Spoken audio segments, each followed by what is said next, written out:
నమస్కారం, మీరు చూస్తున్నారు HN9 టీవీ. ఇటీవల రోడ్డు ప్రమాదంలో గాయపడిన తూర్పు రాయలసీమ వైఎస్ఆర్సీపీ ఉపాధ్యాయ ఎమ్మెల్సీ పర్వతిరెడ్డి చంద్రశేఖర్ రెడ్డిని శుక్రవారం సాయంత్రం నెల్లూరు పార్లమెంట్ సభ్యులు రూరల్ ఇన్ఛార్జ్ ఆదాల ప్రభాకర్ రెడ్డి పరామర్శించారు. నెల్లూరు నగరంలోని చిల్డ్రన్స్ పార్క్ సమీపంలో ఎమ్మెల్సీ చంద్రశేఖర్ రెడ్డి నివాసానికి ఎంపీ ఆదాల ప్రభాకర్ రెడ్డి చేరుకుని ఆయన్ను పరామర్శించి ఆరోగ్య యోగక్షేమాలను అడిగి తెలుసుకున్నారు. ప్రమాదం జరిగిన తీరును, ట్రీట్మెంట్ తీసుకున్న విధానాన్ని ఎంపీ ఆదాల ప్రభాకర్ రెడ్డి ఎమ్మెల్సీ పర్వతిరెడ్డి చంద్రశేఖర్ రెడ్డిని అడిగి తెలుసుకున్నారు.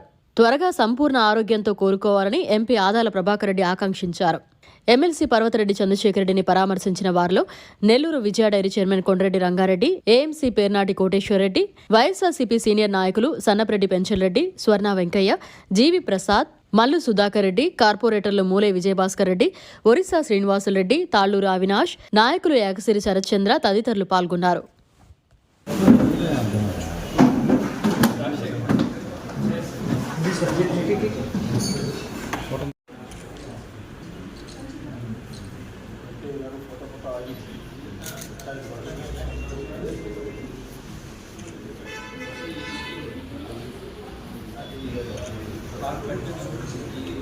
మరిన్ని అప్డేట్స్ కోసం మన HN9 టీవీ ఛానల్ ని సబ్స్క్రైబ్ చేసుకోండి.